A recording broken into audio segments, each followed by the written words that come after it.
Isang mapagpalang araw po sa inyong lahat. Ngayon po ay November 18, 2024, Lunes ng ika-33 linggo sa karaniwang panahon.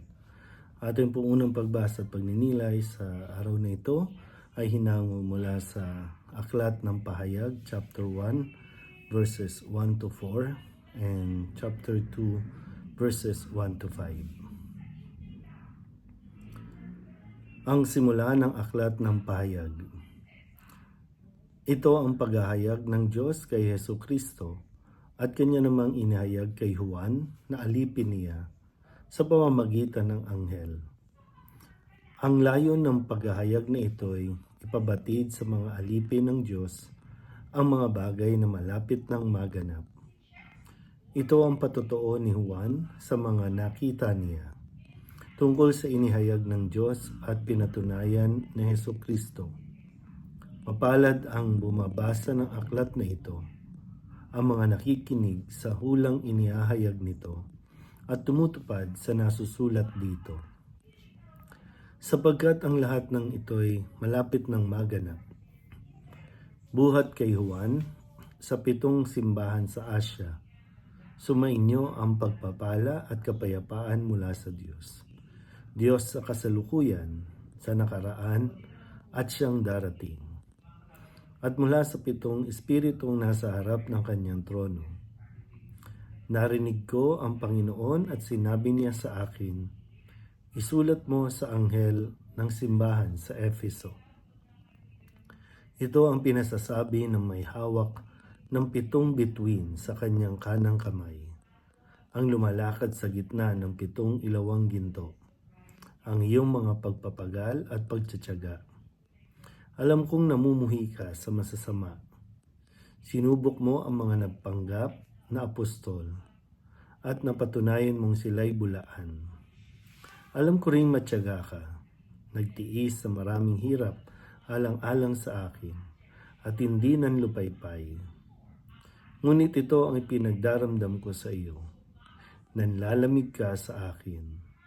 Hindi mo na ako mahal tulad ng dati. Alalahanin mo ang dati mong kalagayan. Pagsisihan mo at talikdan ang iyong masasamang gawa. At gawin mong muli ang mga ginawa mo noong una. Ang salita ng Diyos. Muli po, isang mapagpalang araw sa inyo pong lahat. At nasa huling linggo na po tayo na tinatawag nating mga karaniwang panahon. At sa linggo sa ating pagdiriwang ng Kristong Hari ay magsisimula naman tayo, papasok na tayo sa tinatawag na panahon ng Adbyento o panahon ng pagdating. At dito, ngayong araw na ito ay atin ding sinisimulan ang pinakahuling aklat sa Biblia, ang Pahayag. Dito, ang sumulat nito walang iba kundi si Juan, dahil nga si Juan ang pinakahuling namatay sa 12 alagad at siya ay namatay kumaga natural death. At habang siya po ay naghihintay ng kanyang wakas ay ipinagkaloob sa kanya yung mga pangitain. Kaya po pahayag na yung mga pangitain sa kung ano yung mangyayari pagdating ng wakas o yung mga natawag nating eschatology na yung ito yung salita sa teolohiya o sa theology.